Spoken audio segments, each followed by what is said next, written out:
একটা রাষ্ট্র যখন কথা বলে তখন শুধু কি বলছে সেটাই গুরুত্বপূর্ণ নয়, কি ভাষায় বলছে সেটা আরো গুরুত্বপূর্ণ। কারণ রাষ্ট্রের ভাষা কখনোই শুধু ভাষা নয়, সেটি রাষ্ট্রের অবস্থান, রাষ্ট্রের পরিচয়, কখনো কখনো রাষ্ট্রের ভবিষ্যৎ। আর সেই কথার একটি শব্দ বদলে দিতে পারে একটি দেশের কূটনৈতিক অবস্থান, একটি বিশেষণ বদলে দিতে পারে দুই দেশের সম্পর্কের মাত্রা। আর একটি প্রেস রিলিজ কখনো কখনো ইতিহাসের একটি রাজনৈতিক দলিলে পরিণত হয়। 5 আগস্ট বাংলাদেশের পররাষ্ট্র মন্ত্রণালয়ের প্রকাশিত বিবৃতিকে ঠিক তেমনি একটি দলিল হিসেবে বিবেচনা করা হচ্ছে। প্রশ্ন হলো, এটি কি শুধুই শেখ হাসিনার দিল্লির সংবাদ সম্মেলনের প্রতিবাদ, নাকি এর মাধ্যমে বাংলাদেশ রাষ্ট্র নতুন কূটনৈতিক ভাষায় কথা বলা শুরু করলো এবং নতুন কূটনৈতিক অবস্থান ঘোষণা করলো? প্রেক্ষাপটে আপনাদের স্বাগত জানাচ্ছি আমি মঞ্জুরুল করিম। এই বিবৃতির প্রথমেই যা চোখে পড়ে তা হলো ভাষার নাটকীয় পরিবর্তন। সাধারণত পররাষ্ট্র মন্ত্রণালয়ের বিবৃতিতে এমন বিশেষণ খুব কমই দেখা যায়। অধিকাংশ সময় former prime minister, concern, strong protest, regret এই ধরনের ভাষা ব্যবহৃত হয়। কিন্তু এই প্রেস রিলিজে পররাষ্ট্র মন্ত্রণালয় কূটনৈতিক ভাষার পরিবর্তে অনেকটাই অত্যন্ত শক্ত রাজনৈতিক ভাষা ব্যবহার করেছে। যেমন absconding convicted genocider, convicted mass murderer, fascist regime, mafia enterprise, henchman ইত্যাদি। এসব শব্দের প্রতিটিরই আলাদা কূটনৈতিক ও রাজনৈতিক অর্থ আছে।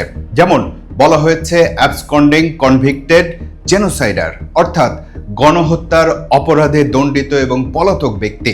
এখানে শুধু পলাতক নয়, রাষ্ট্র তাকে আনুষ্ঠানিকভাবে গণহত্যাকারী হিসেবেও বর্ণনা করছে। বলা হয়েছে কনভিক্টেড মাস মার্ডারার, অর্থাৎ দণ্ডিত গণহত্যাকারী বা ব্যাপক হত্যাকাণ্ডের জন্য দায়ী ব্যক্তি। এটি শুধু একটি রাজনৈতিক সমালোচনা নয়, এটি একটি অপরাধমূলক পরিচয়কে সামনে নিয়ে আসে। তারপর বলা হয়েছে ফ্যাসিস্ট রেজিম, অর্থাৎ এমন এক শাসন ব্যবস্থা যাকে সরকার কর্তৃত্ববাদী, দমনমূলক এবং গণতন্ত্র বিরোধী হিসেবে চিহ্নিত করেছে।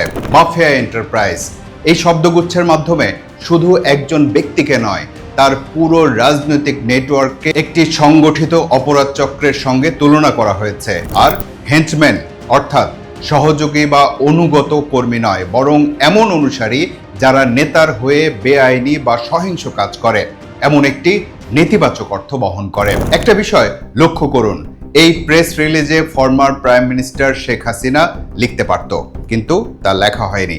কারণ রাষ্ট্র কখনোই শব্দ বেছে নেয় না, রাষ্ট্র শব্দ নির্বাচন করে।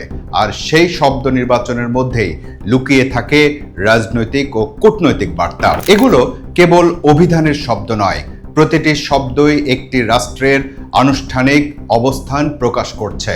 আর এ কারণেই এই প্রেস রিলিজটি শুধু একটি প্রতিবাদপত্র নয়, এটি বাংলাদেশের বর্তমান সরকারের কূটনৈতিক ভাষা এবং রাজনৈতিক অবস্থানেরও একটি গুরুত্বপূর্ণ দলিল। এসব শব্দ বা শব্দগুচ্ছই বলে দেয় সরকার শেখ হাসিনাকে কিভাবে দেখছে। কিন্তু প্রেস রিলিজে এমন একটি ভাষা আছে যা শেখ হাসিনাকে নয়, বাংলাদেশ রাষ্ট্র নিজেকে কিভাবে দেখতে চায় সেটি বলে। প্রেস রিলিজে বলা হয়েছে Bangladesh will never B a client state. এই ক্লায়েন্ট স্টেট বলতে সাধারণভাবে এমন একটি রাষ্ট্রকে বোঝায় যেটি আনুষ্ঠানিকভাবে স্বাধীন হলেও বাস্তবে অন্য কোনো শক্তিশালী দেশের রাজনৈতিক, অর্থনৈতিক বা নিরাপত্তাগত প্রভাবের অধীনে চলে। অর্থাৎ নিজস্ব সিদ্ধান্ত নেওয়ার ক্ষমতা সীমিত থাকে এবং গুরুত্বপূর্ণ নীতিগত সিদ্ধান্তে বাইরের শক্তির প্রভাব স্পষ্ট হয়। এই প্রেস রিলিজে সেই শব্দটি ব্যবহার করে বাংলাদেশ কার্যত একটি রাজনৈতিক ও কূটনৈতিক বার্তা দিচ্ছে।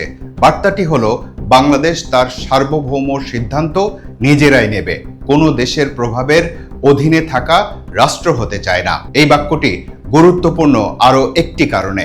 লক্ষ্য করুন, এটি শুধু শেখ হাসিনাকে সমালোচনা করছে না, বরং রাষ্ট্রের ভবিষ্যৎ পররাষ্ট্রনীতির একটি নীতিগত অবস্থানও ঘোষণা করছে। এরপর আসি ভারতের প্রসঙ্গে।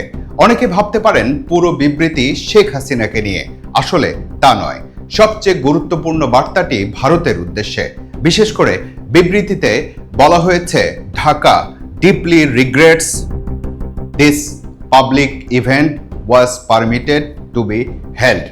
এখানে বলা হয়েছে বাংলাদেশ আগেই ভারতকে উদ্বেগ জানিয়েছিল, তারপরও ভারত সংবাদ সম্মেলনের সুযোগ দিয়েছে।